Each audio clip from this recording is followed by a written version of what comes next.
এখানে উপকরণের মানে উৎপাদনের যে উপকরণগুলো রয়েছে সেই উপকরণগুলোকে পূর্ণ নিয়োগ করা হয়নি, অর্থাৎ অপূর্ণ নিয়োগ করা হয়েছে, এবং আমার উৎপাদনও হচ্ছে স্বল্প পরিমাণ।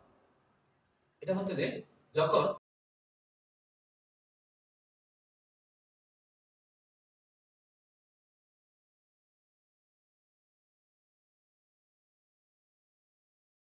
আসসালামু আলাইকুম রহমতুল্লাহ, এস একাডেমির পক্ষ থেকে আমি মোহাম্মদ সিদ্দিক আজাদ।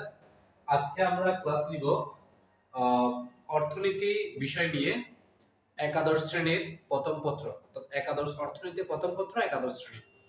এই বিষয়ের প্রথম অধ্যায়ের আমরা গুরুত্বপূর্ণ কিছু প্রশ্ন সমাধান করব। আজকের আলোচনার বিষয়টা হচ্ছে উৎপাদন সম্ভাবনা রেখা। এই আমাদের প্রথম অধ্যায়ের সবচেয়ে বেশি মজার টপিকসটা হচ্ছে যে উৎপাদন সম্ভাবনা রেখাকে নিয়ে। এই উৎপাদন সম্ভাবনা রেখার মধ্য থেকে আমাদের পরীক্ষায় দেখা যায়, বিশ্ববিদ্যালয় ভর্তি পরীক্ষায় এবং আমাদের কলেজ ভর্তি পরীক্ষার মধ্যে অনেকগুলো এমসিকিউ আসতেছে। এই এমসিকিউ গুলোর আমরা সমাধানগুলো আজকে করব, এবং আমাদের সৃজনশীলে অনেক সময় ক নাম্বার জ্ঞানমূলক প্রশ্নের মধ্যেও এই উৎপাদন সম্ভাবনা রেখা থেকে আমাদের প্রশ্ন করে থাকে। তাহলে চলো আমরা উৎপাদন সম্ভাবনা রেখাটা বোঝার চেষ্টা করি। প্রথমত বিষয় হচ্ছে যে উৎপাদন সম্ভাবনা রেখাতে প্রতিটি বিন্দুতে তোমরা দেখতেছো এখানে একটা এ বিন্দু, একটা বি বিন্দু, একটা সি বিন্দু, একটা ডি বিন্দু, একটা ই বিন্দু। এই প্রত্যেকটা বিন্দুতে দুটি দ্রব্যের সংমিশ্রণ প্রকাশ করবে। অর্থাৎ আমি প্রত্যেকটা বিন্দুতে দুটি দ্রব্য উৎপাদন করতে পারবো, তুমি যদি লক্ষ্য করো, আমি যদি বি বিন্দু উৎপাদন করতে চাই, তাহলে আমার বি নিচের ও এক্স এটা হচ্ছে আমার চাল, আর ও ওয়াই রেখা এটা হচ্ছে আমার গম।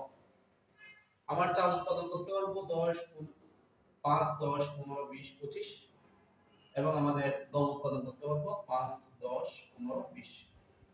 এখন কেউ যদি আমাকে বলে যে আমি বি বিদ্যুৎ উৎপাদন করব, তাহলে প্রশ্ন হচ্ছে আমি কতটুকু ধান উৎপাদন করব এবং কতটুকু গম উৎপাদন করব। চলো তো, এই যে বি বিন্দুতে আমাদের চাল বরাবর কতটুকু আছে? 10। তার মানে আমি যদি বি বিন্দু উৎপাদন করতে যাই, আমরা 10 কুইন্টাল ধান উৎপাদন করব। আর একই দিনে ওই নির্দিষ্ট সময়ে আমরা গম উৎপাদন করতে পারবো 15 কুইন্টাল। তোমরা দেখতেছো এই যে এই রেখাটা 15 বরাবর আসছে, আর এই রেখাটা কোথায় আসছে? 10 বরাবর আসছে। তার অর্থ হচ্ছে যে কেউ যদি আমাকে বলে আমি বিদ্যুৎ উৎপাদন করব, আমি দুটি দ্রব্য উৎপাদন করব, কি কি উৎপাদন করব, কতটুকু পরিমাণ উৎপাদন করব, তাহলে আমি ওকে বলবো যে তুমি চাল উৎপাদন করতে পারবা, গম উৎপাদন করতে পারবা, তবে দুইটি একই পরিমাণ উৎপাদন করতে পারবা না, একটা বেশি একটা কম। এই যে বি বিন্দু আমাকে সেটাই বোঝায় যে চাল উৎপাদন করতে হবে 10 কুইন্টাল এবং গম উৎপাদন করতে হবে 15 কুইন্টাল। এই হচ্ছে আমাদের উৎপাদন সম্ভাবনা রেখার মূল বিষয়। আমি আবারও বলতেছি, উৎপাদন সম্ভাবনা রেখা বলতে আমরা সেই রেখাকে বুঝি যেই রেখা প্রতিটি বিন্দুতে দুইটি পণ্যের সংমিশ্রণ প্রকাশ করে। অর্থাৎ দুটি পণ্যকে আমি উৎপাদন করতে পারবো, প্রত্যেকটা বিন্দুতে একসাথে উৎপাদন করতে পারবো, একই সময় উৎপাদন করতে পারবো। তুমি যদি দেখো ডি বিন্দুর অবস্থান কি, ডি বিন্দুতে আমি চাল উৎপাদন করতে পারবো 20 কুইন্টাল, কিন্তু একই সময়ে আমি গম উৎপাদন করতে পারবো 15 কুইন্টাল। এই হচ্ছে আমার বিষয়। তাহলে চলো আমাদের কিছু প্রশ্ন আমি এখানে লিখেছি, 5টা প্রশ্ন, আজকে 6টা প্রশ্ন আমরা আলোচনা করব। প্রথম বিষয় আমাকে বলেছে এই বিন্দু কি নির্দেশ করে। এই যে এই বিন্দু কি নির্দেশ করে? এই বিন্দুটা মূলত চাল উৎপাদন করতেছে 25 টাকা, সে 25 কুইন্টাল চাল উৎপাদন করবে। কিন্তু একই সময়ে তুমি লক্ষ্য করো এই বিন্দু যখন ওয়াই যদি আমি বিবেচনা করি, তাহলে ওয়াই জিরোতে আছে, ওয়াইটা কোথায় আছে? জিরোতে আছে। একই সময় এই বিন্দু কোথায় আছে? 25-এ আছে। তার অর্থ হচ্ছে যে আমি যদি এই বিদ্যুৎ উৎপাদন করতে চাই, আমি শুধু চাল উৎপাদন করতে পারবো, কিন্তু গম উৎপাদন করতে পারবো না। গম উৎপাদন করতে হবে 0 একক, 0 কুইন্টাল, আর চাল উৎপাদন করতে পারবো সর্বোচ্চ 25 কুইন্টাল। এই হচ্ছে যে প্রথম প্রশ্নের সমাধান। পরের প্রশ্ন আমাদেরকে বলা হয়েছে এ বিন্দু কি নির্দেশ করে। এই যে আমরা দেখতেছি এ বিন্দু, এই এ বিন্দুটা 20 কুইন্টালের মধ্যে আছে, ওকে নির্দেশ করে। তাহলে একই সময়ে আমি যদি লক্ষ্য করি আমার ওয়াইতে গম উৎপাদন হচ্ছে 20 কুইন্টাল এবং এই রেখাটা সোজা আসছে এখানে 0 টাকা এক্স এর, তার অর্থ হচ্ছে আমার চাল উৎপাদন করতে পারবো না, 0 চাল উৎপাদন করতে হবে। কিন্তু সে একই সময়ে আমি গম উৎপাদন করতে পারবো সর্বোচ্চ 20 কুইন্টাল। আমরা কি বুঝতে পারছি যে ই বিন্দু কি নির্দেশ করে এবং ডি বিন্দু কি নির্দেশ করে? যদি আমরা বুঝে থাকি আমরা কমেন্ট বক্সে অবশ্যই কমেন্ট করব। পরের প্রশ্ন আমাদেরকে বলা হয়েছে এ বি রেখার নাম কি। এই যে এ থেকে বি এই যে রেখাটা আসছে, এই রেখাটাকে আমরা উৎপাদন সম্ভাবনা রেখা বলে থাকি। আবারও বলছি, এই রেখাটাকে আমরা উৎপাদন সম্ভাবনা রেখা বলে থাকি। এই এ থেকে বি, এ থেকে ই, এ থেকে ই যে রেখাটা আসছে, এই রেখাটাকে আমরা উৎপাদন সম্ভাবনা রেখা। আরেকটা প্রশ্ন করছে আমাদেরকে এম বিন্দু কি নির্দেশ করে। এই যে এম বিন্দু, লক্ষ্য করো তো এম বিন্দুটা কিন্তু এই যে উৎপাদন সম্ভাবনা রেখার ভিতরে অবস্থান করতেছে, উৎপাদন সম্ভাবনা রেখার ভিতরে অবস্থান করতেছে। যদি ভিতরে অবস্থান করে তাহলে আমার থেকে বুঝে নিতে হবে এখানে উপকরণের মানে উৎপাদনের যে উপকরণগুলো রয়েছে সেই উপকরণগুলোকে পূর্ণ নিয়োগ করা হয়নি, অর্থাৎ অপূর্ণ নিয়োগ করা হয়েছে এবং আমার উৎপাদনও হচ্ছে স্বল্প পরিমাণ। এটা হচ্ছে যে যখন বিন্দুটি উৎপাদন সম্ভাবনা রেখার ভিতরে থাকবে। আরেকটা হচ্ছে যে এন বিন্দু, এন বিন্দু কি নির্দেশ করে। এই যে এন বিন্দু, এটা আবার বিপরীত দেখতেছি, উৎপাদন সম্ভাবনা রেখার বাইরে অবস্থান করতেছে।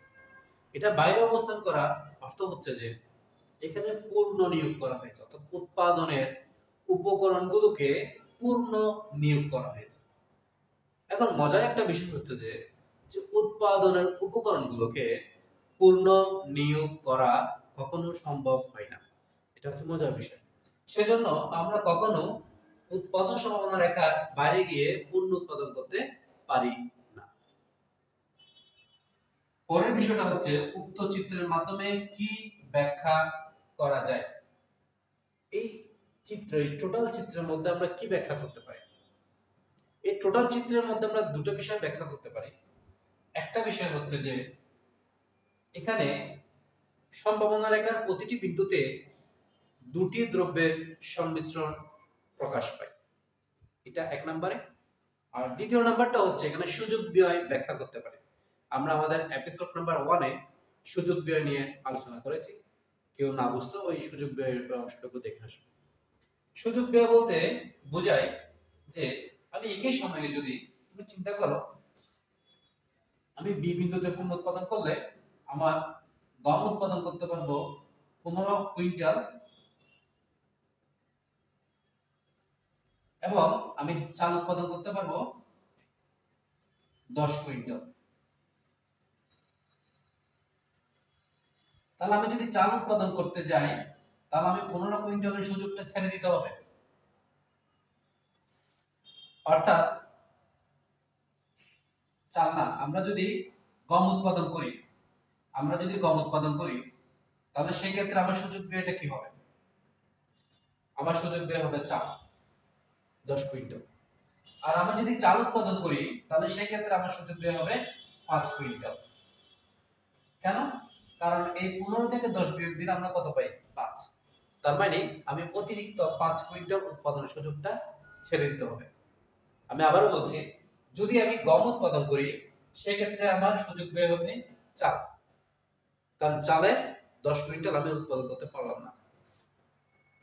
আর যদি আমরা চাল উৎপাদন করি তাহলে সেই ক্ষেত্রে আমাদের গমের সুযোগ ব্যয়টা আসবে, কতটুকু আসবে? এই 15 থেকে 10 বিয়োগ দেওয়ার পরে যা থাকবে 5, ওই 5টা হচ্ছে যে আমার সুযোগ ব্যয় যদি আমরা চাল উৎপাদন করি সেই ক্ষেত্রে। তাহলে আশা করি বুঝতে পেরেছি এই 6টা প্রশ্নের উত্তর। এই 6টা প্রশ্নের উত্তর যদি আপনাদের ক্লিয়ার হয়ে যায় তাহলে আপনারা বোর্ড কোশ্চেনে, ভার্সিটি কোশ্চেনে, অর্থনীতির প্রথম অধ্যায়ের উৎপাদন সম্ভাবনা লেখা নিয়ে আর কোনো ধরনের সমস্যা হবে না ইনশাআল্লাহ।